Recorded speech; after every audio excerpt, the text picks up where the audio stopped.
ഇത് നമ്മളെ ഈ സീഡ്ലിംഗ് ട്രേയിൽ നമ്മൾ വിത്ത് പാവുമല്ലോ. അപ്പോൾ ഇതില്ലാത്തവർക്ക്, പിന്നെ പോട്ടിംഗ് മിക്സ് ശരിക്കും ഇല്ലാത്തവർക്ക് നമുക്ക് മണ്ണൊന്നുമില്ലാതെ എങ്ങനെ വിത്ത് മുളപ്പിക്കാമെന്നാണ്. അത് മുളപ്പിച്ച് പാവും തൈ ഉണ്ടാക്കുമ്പോൾ നമുക്ക് നല്ല റിസൾട്ട് കിട്ടിയിട്ടുണ്ട്. അപ്പോൾ ഇതുപോലെ ഇങ്ങനെ വിത്തുകൾ വാങ്ങിക്കല്ലോ വേണ്ട.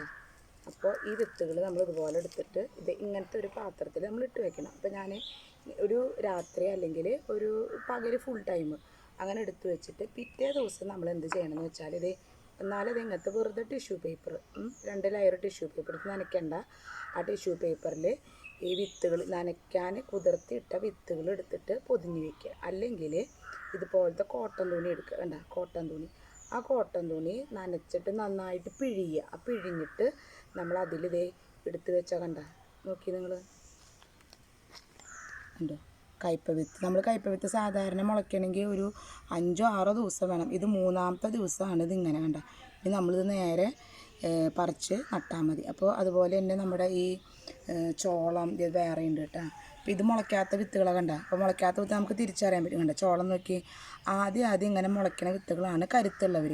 അപ്പോൾ നമുക്ക് അത് നടാം. ഇതുപോലെ ഞാൻ നട്ടത് നിങ്ങൾക്ക് കാണിച്ചു തരാം. അപ്പോൾ നമുക്ക് മണ്ണ് വേണ്ട, വേറെ ഒന്നും വേണ്ട. ഇതുപോലെ ഒരു ടിഷ്യൂ പേപ്പറിൽ കുതിർത്തിയിട്ട് എടുത്തിട്ട് ഇങ്ങനെ വെച്ചിട്ട് ഇങ്ങനെ അടച്ച് വെച്ച് അതിൻ്റെ മൂടി എടുത്ത് അടച്ച് വെച്ചാൽ നമുക്ക് ഈസി ആയിട്ട് 2 ദിവസം കഴിയുമ്പോഴേക്കും നമുക്കിതുപോലെ മുളകൾ വരും. അപ്പോൾ ഞാൻ ഇതുപോലെ ചെയ്ത വിത്തുകൾ നിങ്ങൾക്ക് മുളച്ചത് കാണിച്ചു തരാം. ഇപ്പോൾ ഇതുപോലെ നമ്മൾ നട്ട വെണ്ടയാണ് കണ്ടോ. ഇതേപോലെ ടിഷ്യൂ പേപ്പറിൽ മുളപ്പിച്ച വെണ്ടത്തൈ കണ്ടോ.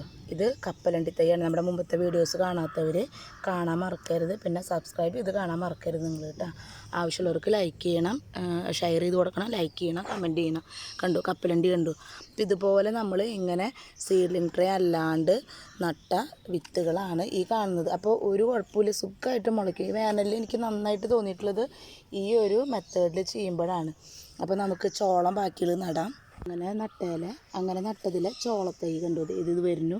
ഇനി നമുക്കിത് ഇവിടെയൊക്കെ നട്ടിട്ടുണ്ട്. വന്നാലും വന്നില്ലെങ്കിലും നമ്മൾ പിന്നെ നടുകയാണ്. നട്ടിട്ട് നമുക്ക് പിന്നെ നനച്ച് കൊടുക്കാം കേട്ടോ. കണ്ടു വേര് വന്നു. അപ്പോൾ ഇതേപോലെ വേര് വന്നത് നട്ടതാണ്.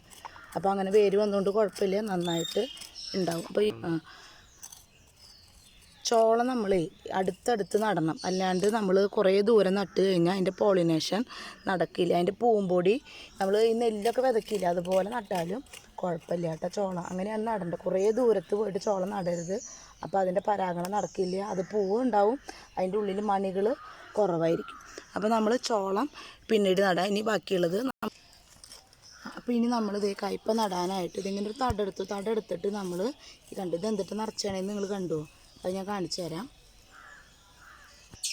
കണ്ടു ഈ ഭാഗത്തു നിന്നാണ്, അതായത് നമ്മൾ തെങ്ങിൻ്റെ കടയാണ്. അപ്പോൾ തെങ്ങിൻ്റെ കടക്കിൽ നമ്മൾ ഡെയിലി വേസ്റ്റ് കൊണ്ടുവന്ന് ഇടും കണ്ടോ. അപ്പോൾ അതിങ്ങനെ ദ്രവിച്ച് ആ കമ്പോസ്റ്റാണ് നമ്മൾ അതിലേക്ക് എടുത്തിട്ടുള്ളത്. അപ്പോൾ നമ്മൾ അതിൻ്റെ കോരിയിട്ട് ഇട്ടിട്ടുള്ളതാണ്. മേൽമണ്ണും നമ്മൾ കളച്ച് മാറ്റില്ലോ. എന്നിട്ട് ആ കമ്പോസ്റ്റാണ് നമ്മൾ ഇതിൽ ഇട്ടിട്ടുള്ളത്. ഇനി ഇതിൻ്റെ തൊണ്ട് പോയാലും കുഴപ്പമൊന്നുമില്ല കേട്ടോ. തൊണ്ടില്ലെങ്കിലും കയ്പ അടിപൊളിയായിട്ടുണ്ടാവും. അപ്പം നമ്മൾ ഈ മുളച്ച കയ്പ ഇതിലിടുകയാണ്. ആ വേര് പിടിച്ച് വന്നോളൂ. അപ്പോൾ ഇതുപോലെ ചെയ്ത് നിങ്ങൾ നോക്കണം, നിങ്ങൾക്ക് നല്ല റിസൾട്ട് കിട്ടും കണ്ട.